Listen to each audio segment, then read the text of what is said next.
For the Health of It, Radio Cayman's premier health show is brought to you by the Cayman Islands Civil Service Association and Evangelist Joseph Ebanks. Have you heard the call? This is For the Health of It with Tara Bush.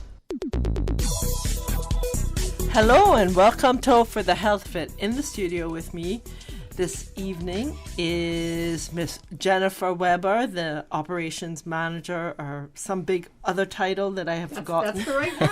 Operations manager and toilet washer and floor mopper and lizard catcher when they get in the door. From the Cayman Islands Cancer Society. And Phil Cosmo with the Cancer Society as well. He is their physiotherapist. And we will be right back with you after these messages from our sponsors. The Cayman Islands Civil Service Association, CICSA, is an association that brings all government employees together at the workplace, social events, and in matters of concern common to all civil servants. For more information on how you can become a member or to read our story, visit us on www.cicsa.ky or on facebook.com/cicsa.ky. CICSA, connecting, informing, and engaging our membership. Maintaining a strong mind and body through sports and general healthy living is a good course of action. But what about your spiritual man, your inner man?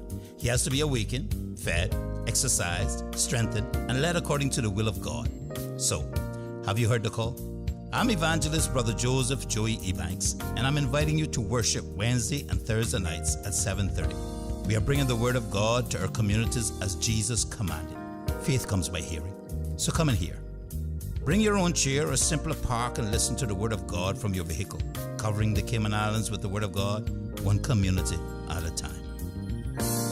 Have you heard the call? We'll be at 69 Rockhole Road, Georgetown, Eddie Solomon Residence, January 20th and 21st at 7:30 p.m. Refilling and transferring your prescriptions have never been this easy. Simply go to healthcarepharmacy.ky and follow the easy directions from your desktop, mobile device, or tablet. All you need to do is pop into Healthcare Pharmacy in Grand Harbor to collect your prescription. They're open 8 a.m. to 10 p.m. Monday through Saturday and 10 till 6 on Sundays and public holidays. No waiting in line, no wasting your lunch hour, no stress. Just easy online prescription refills and transfers from the pharmacy that has been caring about your health for 25 years. Call 947-8900 to speak to a pharmacist or go to healthcarepharmacy.ky and make life easy.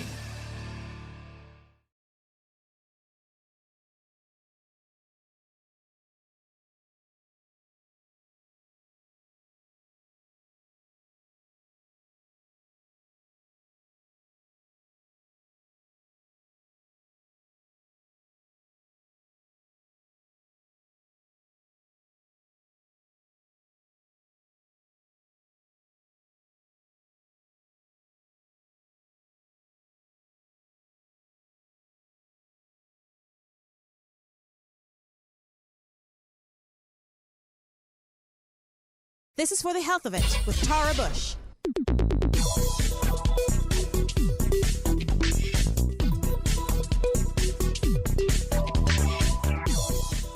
Hi, we're back with Jennifer Weber, operations manager with Cayman Cancer Society, and Phil from Rebooth Physio, and he is also working with the Cancer Society on the Stride, which is coming up next week. Not this Sunday, but next week Sunday. Right, like what is it, 10 days from now? It's January 31st. It is the very last day of January on Sunday morning. Yes. Woohoo. And Stride Against Cancer was when it was the first event that I did when I lost all of my weight. I used to be 400 and hundreds of pounds. And I did that. And when I was heavy, I was a reporter with the Compass, and I looked forward to Stride because it was like this magnificent amount of people streaming down one side of West Bay Road, and the other side was streaming back up. It was just peppered with people. So it's an event that I've always held near and dear to my heart. You know, that's wonderful to hear. You know, I've been involved with the Cancer Society, working there for 10 years now, but this event predates me. This has been going on for many, many years. The Stride logo that everybody knows, the yellow triangle with the purple guy on it, that logo has been around since 2005, but the Cancer Society was doing a walk before then, and we actually had someone who showed up last year and had every single shirt for 23 years, I think it was. Wow. Yes, very impressive, but it also made me a little concerned that she doesn't clean out her closet very often. Who saves 23 years worth of t-shirts? I thought that was wonderful, but like you, she said that the first one that she did was the first one she ever ran, and she became a runner at that event and since that event, and so she really looks forward to it every year. She has her shirts and she collects them every year, and it's special for her. It's really interesting to us, and it's really heartwarming that people have such a personal connection to it, and all the little changes that we've made through the years seems to just add to that. You know, now on the back of the Stride shirt it says "I stride for," and then there's a line where you can write someone's name. So you can write that you stride for your grandmother, your mother, your spouse, your friend, or someone's personal name. You know, I stride for Betty, so that you can do it for in memory of someone, in honor of someone, or somebody who is currently fighting, your friend. And you can all get together and turn up and show your support for the fight against cancer. We suspect that this year a lot of people are going to be writing the same name on the back of their shirt, and that is Derek. Yes, our walking club at the government is striding for Derek. Oh, okay. Yeah. For listeners who aren't aware, there was a gentleman named Derek Larner, and he was very well known to the running community because he coached kids, and he was always involved with running events. He was in his late 50s, I'll just say that, and he was one of these guys that's in perfect health. Really good, really healthy, always running, always winning medals in masters events. And unfortunately, he just recently passed away of pancreatic cancer. Now, we're never happy that anybody has cancer in the community, and it was devastating. It's devastating when anybody passes away. But when Derek passed away, it was especially shocking because Derek has been helping us plan Stride for the last 10 years. Derek, you know, in the office, it's Jen, Vicky, and Derek. Derek's the one who always ordered the bibs. He's the one who we talked about the timing equipment with, and we figured out, you know, where do we corral people? Where do we put the water? Where do we do this? He would measure the course every year. He would, it was just a lot of logistics, and he would always like run it before the event to make sure that everything made sense. And he would always come during his own real job, and he would come during lunchtime. And you know, we would go, well, okay, here we are again, back planning Stride. Doesn't seem like it's been, you know, almost a year. Here we are again. And this year we knew that Derek was overseas receiving treatment, and so we knew that he wouldn't. He wasn't here for the ordering in our usual meetings and stuff, but we certainly never imagined that he would pass away in early January. And so we are dedicating this year's Stride to Derek Larner. And of course, everyone else who has lost someone to this dreaded disease, and anybody who's currently fighting will be cheered for as we start. You know, we want this event to be upbeat, and we want people to feel like they want to come, like you and the lady who, you know, collects the T-shirts. We want people to be excited about Stride. It's a chance to turn up and show your support for the fight against cancer. We don't want this to be a glum sort of time. No. And it's fun. But so this year it's kind of bittersweet. So we're going to have a moment of silence in the beginning for everyone who lost their fight or lost their battle with cancer. And then we're going to have some big cheers for those who are currently fighting, and especially those who are survivors among us. And the good news is there are more and more survivors every year because there are more and more people who are catching cancer early thanks to the early detection programs. That's so good to hear. And not only this year, you have a couple of wrinkles in the system. I might as well we got 800 pounds of it in the room. Let's address it. Well, it's that darn COVID. It ruined everything. Everyone is blaming it on COVID. It's always COVID. So normally when we start Stride, it's a whole big group of people, and we go 3, 2. Usually it's Dr. Yin at the front. 3, 2, 1, Stride! Everybody Stride! And we drop the banner, and that whole big flood of white shirts with yellow and purple logos starts off down the street. Well, because of the COVID regulations, we can't have more than 500 people in a group. And so every time we get to a group of 450 people, we are going to close off that group because the police have said we can only do 450 so that we can account for the volunteers and the photographers and all the other people who are going to be kind of around to make sure that we don't hit 500. So to make sure that we stay below 500 people, when people arrive, they are going to receive a colored wristband like you'd get at an event.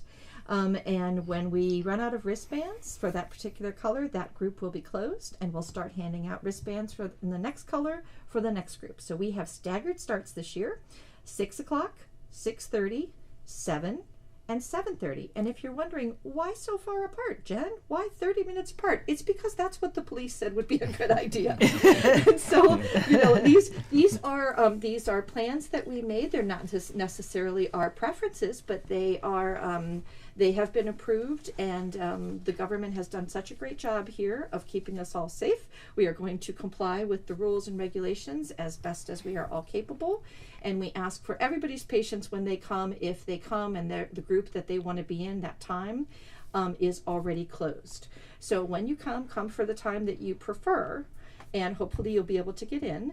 But if you come at 2 minutes before that start time and you're surprised that group may be closed, I'm really sorry. We're going to roll you over into the next group. And fortunately, Phil is going to be there to help entertain you because before each group, he and a group of people from his employer, where he works, Rehoboth, they're going to be doing warm-up exercises to make sure everybody's ready for the official start, and will be warmed up and ready to go. So you got any tricks up your sleeve? I have been very fortunate with my profession. I've been privileged to observe the strength and resilience of cancer survivors, and I've really grown to appreciate how mentally strong they are in coping with these problems. And even with a regular person, before probably getting a cancer, people give every form of excuse to avoid exercising. So there are actually people who could go to the gym, pay up membership fees, no matter how much it is, and they don't show up. They expect the money to probably work out for them. So you can imagine someone who has had a cancer, who is going through all the psychological problems, the depression, that fear of the cancer getting worse, to the extent that there could even be fear of death. Mm-hmm. Yeah, some fear they might never get better. With all that going on in their minds, they are not able to work out. Exercise is one of the last things they would want to hear at that stage. Mm-hmm. However, movement is life. Yes. Once you don't move the joint, you lose the flexibility of the joint. You lose the ability to control your sugar level. You lose hormonal balances. You lose everything that keeps you going. So that is actually the right time to ask them to perform activities of daily living, even at higher levels than they used to. Mm-hmm. Some would also complain that they are going through pain. They are going through all the symptoms of the specific type of cancer they have. It is the reason they should speak up, open up to their oncologist, who would refer them to the physiotherapist to take them through the right exercises and treatment. So what I've realized about cancer patients is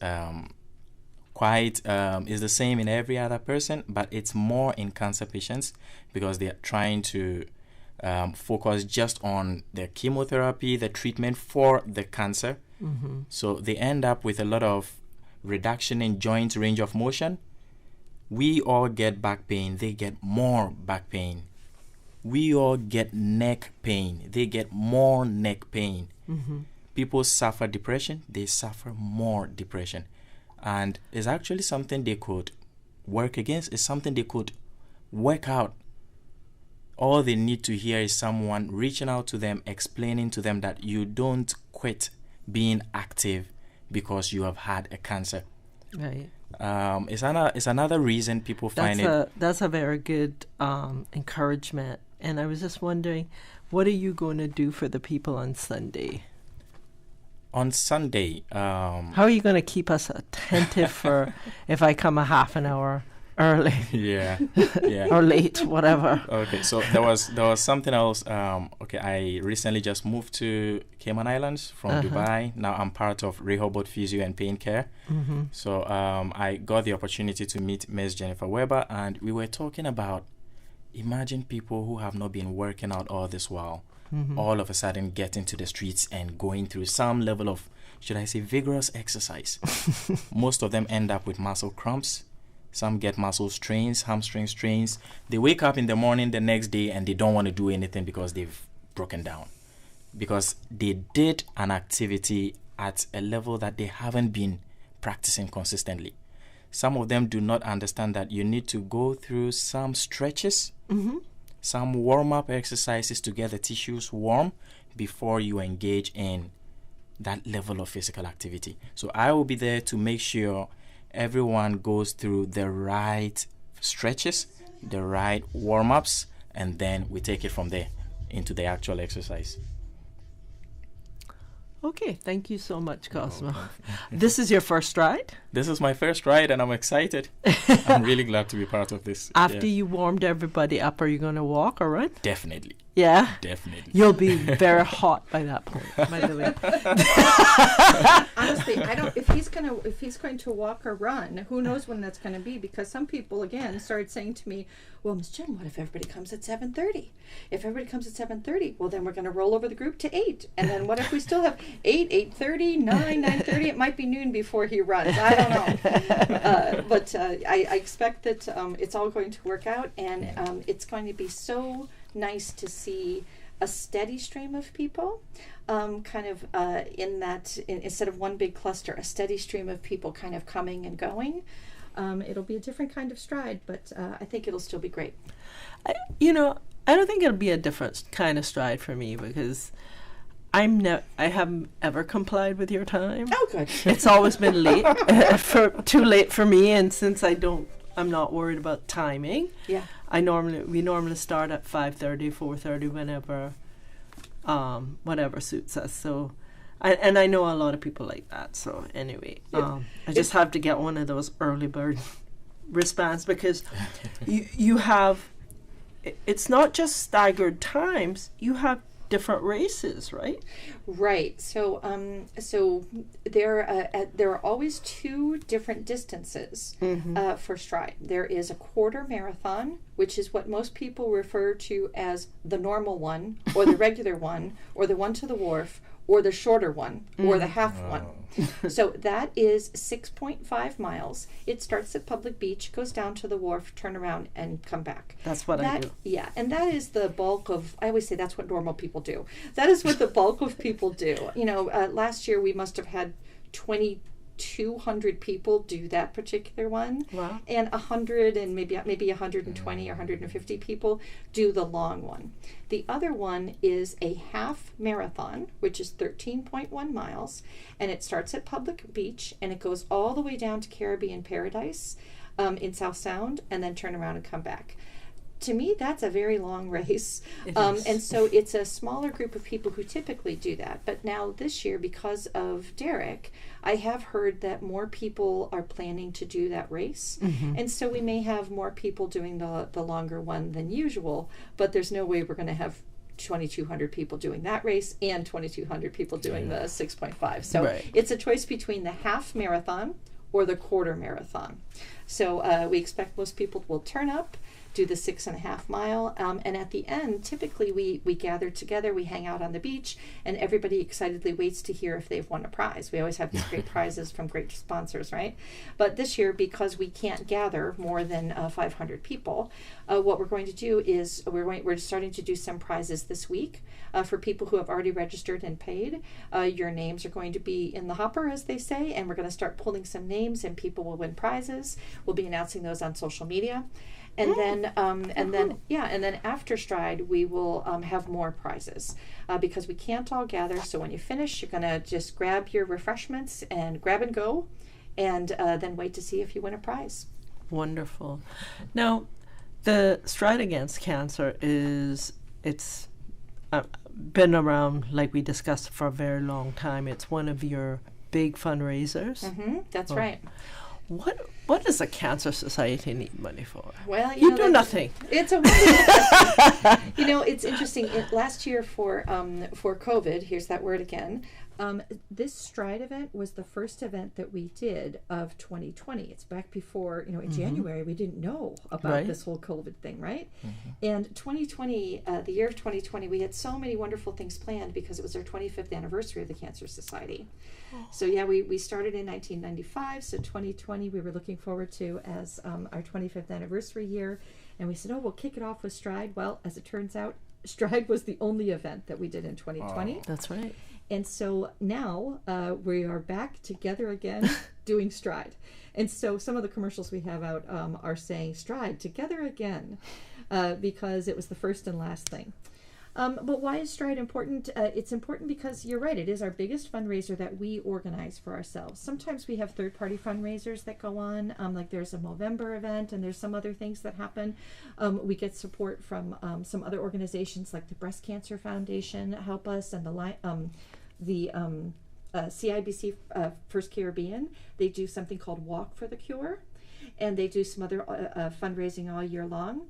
But this is the one that we organize for ourselves, and it's like our signature event. This is, if you say the Cancer Society, people know Stride, or they call it the Cancer Walk. Right. And so everybody knows this event, look forward to it every year, and it is a big fundraiser. And honestly, this year, I think that we might raise the most funds we ever have.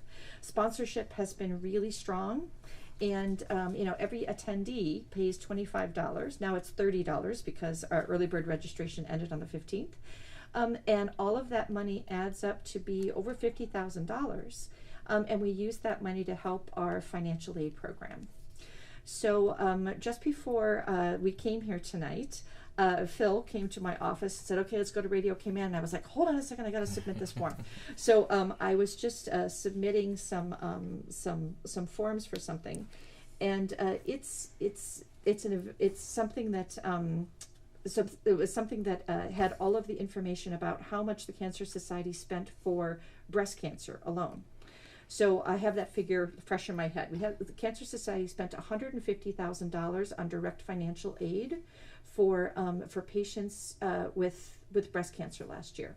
Wow! And we're the Cancer Society, so it's all cancers. We never know who's going to come in the door, but it's not unusual for us to spend $300,000, $400,000 a year on direct financial aid for patients. And why do we do that? And how do we do it when most people feel like, oh, well, everybody has insurance? It's because insurance doesn't cover everything. Most of the people who come to us for assistance come because maybe they have a SHIC plan, a Standard Health Insurance Coverage Plan, SHIC, SHIC. Most of them have a SHIC plan, and so the SHIC plan is good. It's better than not having any insurance, but it doesn't cover much. And so what isn't covered, people come to the Cancer Society for financial help with, and when their plans get exhausted, they need even more help. This year, because of COVID, a lot of people lost their jobs. So it used to be that our problem was that people didn't have enough insurance and they didn't have enough income. But we didn't realize those were the good days, because now people have no insurance and no income. Right. And so what used to be the hard times have now gotten harder. And so the need for financial support from the Cancer Society for the people has only increased. We've had more people that have come to us who need, not only the quantity of people have come to us, but each individual person needs more assistance. Maybe they used to just need help with co-pays or insurance premiums, or maybe a flight overseas to get a PET scan and a couple nights in a hotel. But now maybe they need their rent, their light, their water, their food, their co-pay, their co-insurance, etc. Wow. And so each person might need a whole lot more help than they did in the past. So the need is great, and the fundraising is necessary. So we hope everyone will turn up to help us help others. And let's put it in perspective for people. I mean, last year it seemed, and I don't know, we've discussed this, I don't know if it was because we were all locked into one little group, or everything seemed bigger, but how many people did we lose last year to cancer? It's such a grim topic. But, it is. Sadly, the Cancer Society knows of 18 people who passed away last year. Now, that doesn't mean everybody who passed away from cancer last year. That just means there were 18 people that we know who were coming to us for help. For financial aid. Right. So remember, we don't know everybody. We only know the people who come to us. And so it's a pretty sobering statistic to think that the Cancer Society alone had 18 people. What about the people who had better insurance we didn't know about who also passed away from cancer? It was a big bad year. It was. It was. I mean, and you couldn't say COVID did people in. It was a direct correlation to, or a direct link to cancer. Right. And now some people have started asking me what the effect of COVID is going to be on our statistics for 2021, for this year. Like, what's the projection going forward? Because if you think about it, during 2020, people were locked down. And so most people were trying to stay inside, doing the right thing, right? Staying away. But that meant that people didn't get those screening tests. People didn't do their checkups. People didn't go to the doctor for the little things like, I might have a lump here, I have this generalized pain there. And so doctors are concerned that there are people who have put off some of those signs and symptoms and didn't go to seek medical help. And so this year we may see some patients who, because they were delayed in getting diagnosed, may have higher stages. Now, we're always striving to get pre-cancer or maybe cancer stage 1. So unfortunately there may be more stage 2s just because it took people a while to get to the doctor. I just want to clarify something though. Those 18 people, even during COVID, our government did as much as it could to ensure that people got treatment, like flew them off. Absolutely, honestly. So when COVID hit and the Cancer Society had to close, we weren't deemed essential, and so all of the and that's sensible. And so we had all of the calls forwarded to my cell phone, and then each of us were working from home, and that was fine. We were able to do that, and so calls would come in, and then I would triage who needed to talk to who. And suddenly we did have a lot of calls from people who said, oh, I don't have any insurance or income, and now I have cancer. Some people did get diagnosed during that time, and other people just needed to continue on with their treatment. But government was really great. Anytime we made the request, can we get this person on that flight? Can we do this? Can we do that? They said yes. So quickly? Yes. What's happening on Sunday, the 31st? On Sunday, January 31st, we're having the nationwide Stride Against Cancer. There is one Stride course that's going to be on North Side. It starts at 7 o'clock. The big one is at 7 Mile Beach. If you would like to get registered, you need to contact the Cancer Society. You can call us at 949-7618. You can go on our website, which is cics.ky, or you can go to Cayman Active. And if you don't know any of those things, just come to our office and we'll help you out. Okay. Thank you. You've been listening to Jennifer Weber and Cosmo from the Cayman Islands Cancer Society. We are moving you to the life you want.